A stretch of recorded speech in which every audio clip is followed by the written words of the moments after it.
This tutorial will look at applying fluid textures to particle animations.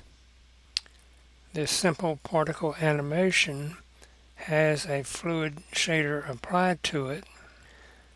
By using the particle sampler info node, it is possible to allow or use particle attributes to control fluid attributes, such as in this case the color or incandescence color of the fluid shader.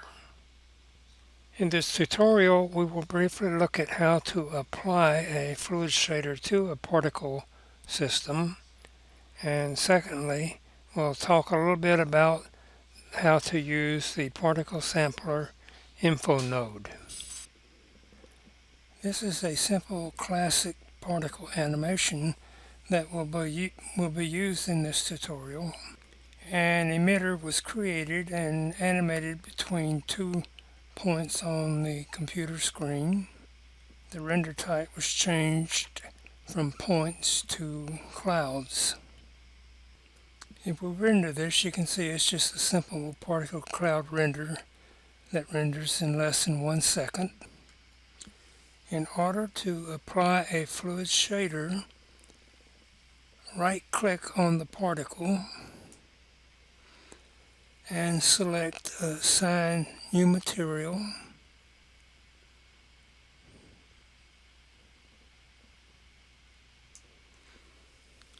And in the Assign New Material dialog, click on, I typed in the search for fluid, and click on the fluid shader. Select the fluid. In the attribute editor, in the fluid shape tab, look for the presets. Click on the presets, and we will use the puffball preset. So I'll select that and select replace. That assigns the fluid shader to the particle system. We can now render the particle, this particle animation. I'll pause the video while it's rendering. So the rendering is complete, and it took almost 1 minute to render. And you can see the fluid shader gives an appearance of a smoke-like texture. If we select the particle in the hypershade, we can then graph material on selected object, and we can now see the material network that is on the particle. To summarize this process, first right-click on the particle, select Assign New Material. Thirdly, in the selection window that comes up, select the fluid shader. Fourth, select the fluid and look in the attribute editor in the particle shape area. Finally, in the presets area, scroll down and pick a preset. We used puffball, and then replace that.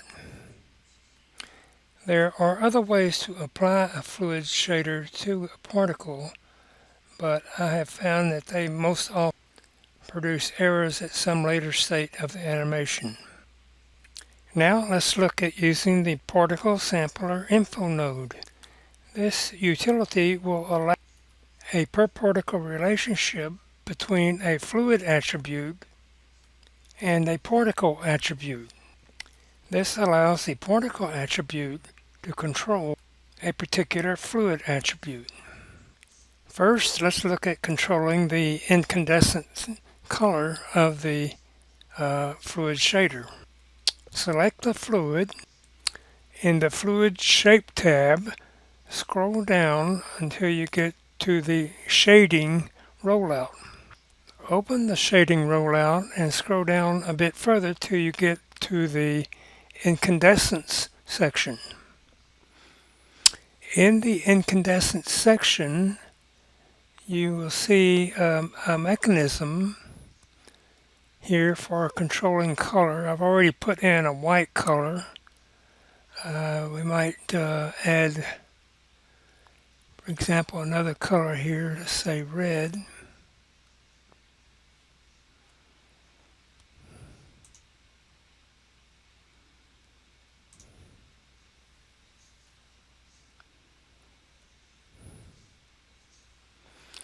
So there's the red color, and we might move it over a bit.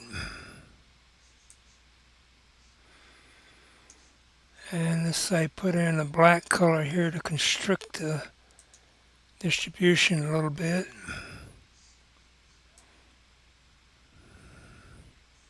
Like so. So let's say that this is a satisfactory incandescence color that we're looking for. Now the other point to notice in this section is the input bias. And what the input bias will do is to control where on the fluid shader these incandescence colors will appear.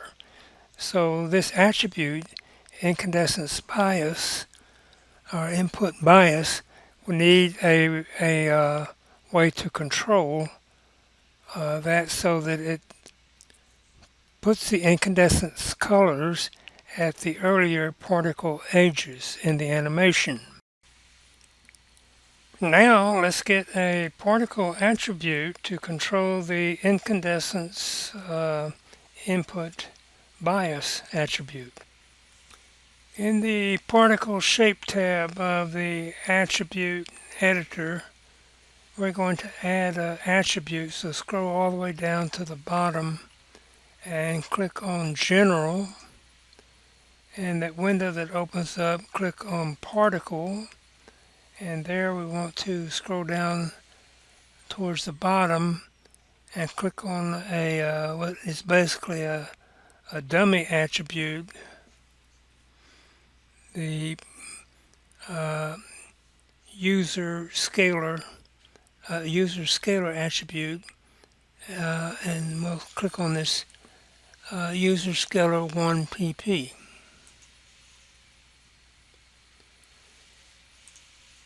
So we add that in. Now back in the attribute editor in the particle shape tab, scroll down in the per particle attributes, and what we want to find is that attribute that we just added, the user scalar 1pp. So here it is, and we want to add a ramp, or create a ramp in that slot. Next, go to the hypershade, and we want to add in the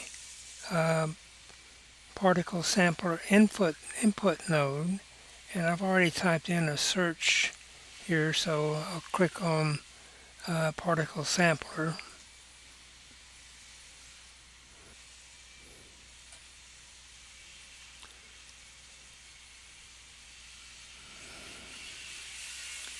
So here is our particle sampler.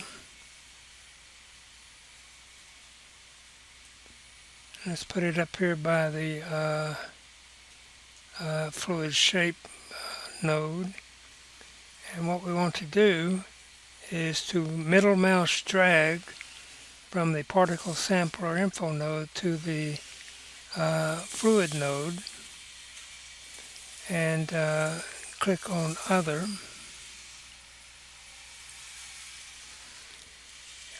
On the input side, scroll down and select that user scalar 1pp, that particle attribute that we just added to the particle, and on the output side, scroll down to the incandescence input bias, which is right here.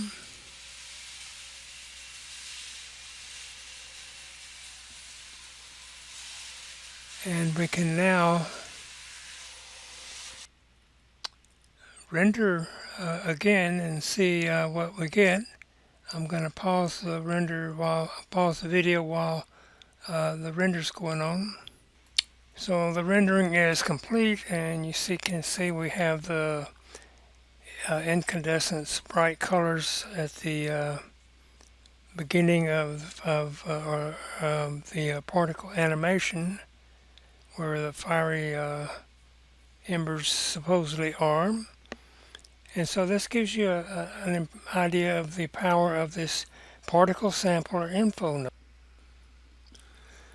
One other point to mention is that the extent or distribution of this color on the particle animation can be controlled by the ramp that is on the user scalar 1pp attribute of the particle, or in the fluid in the little color box area by varying the position of the colors in that area.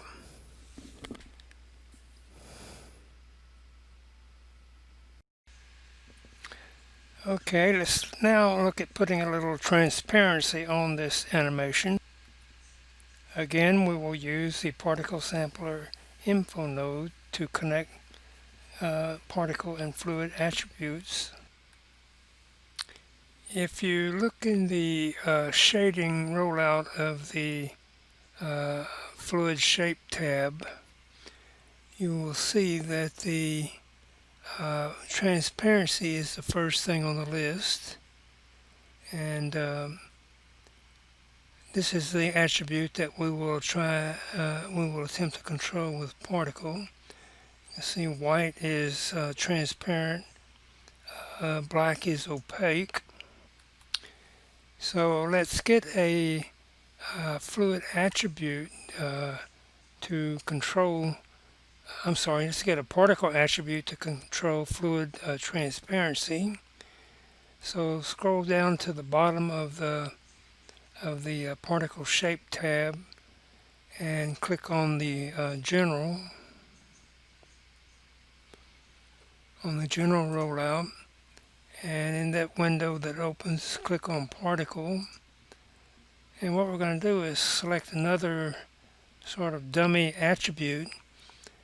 Transparency is a vector, so we will need to select a vector attribute.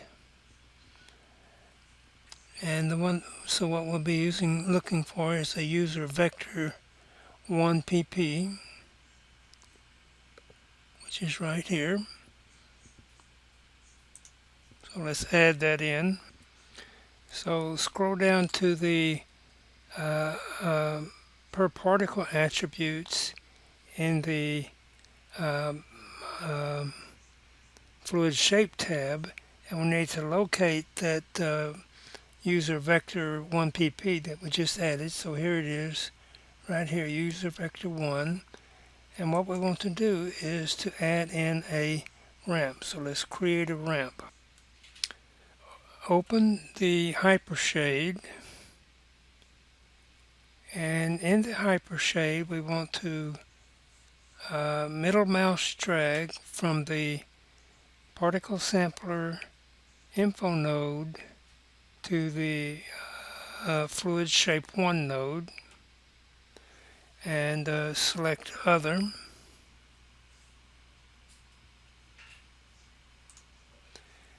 And in the input side, we want to scroll down and select that vector, user vector 1pp that we just added. So there's user vector 1.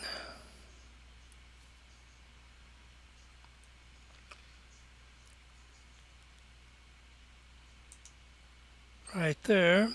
And then on the output side, we want to scroll down near the bottom where transparency is and click on transparency.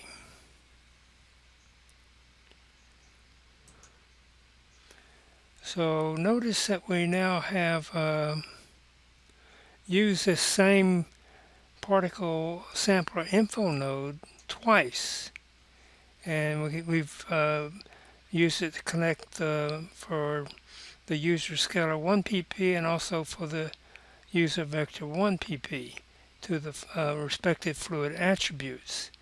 And these particle sampler info nodes can be used at least 10 times, and I'm not sure what the limit is, but the point is they can be used multiple times. Let's have a look now and see what the render looks like. And what I'll do is pause the render, pause the video during the render. So the render has now finished, and if you look at it, I think you can see that there's a certain fuzziness around the tail of the animation. And if we compare with the render before transparency, which is here, this is transparency. Before transparency, you can see that there's a transparency has been applied to the some of the fluid shader towards the end of this animation, towards the tail of the animation. And I put on the right side of the screen, we can see the ramp that is on the user vector 1 pp attribute of the particle, and you can see that the white portions are towards the upper part of the ramp or end of the ramp, and this would be transparency, and then the darker portions of the ramp are at the bottom. This would be opaque. And so you can see that this is the result that we're getting in the animation. The particle sampler info node can be used with any number of fluid attributes, including such things as texture origin, texture number, and so forth. This technique that I've described can also works with later versions of Maya. I've tried it in Maya 2018 and other versions, and it works. So I hope this has been of some interest to some of you, and thank you very much for watching.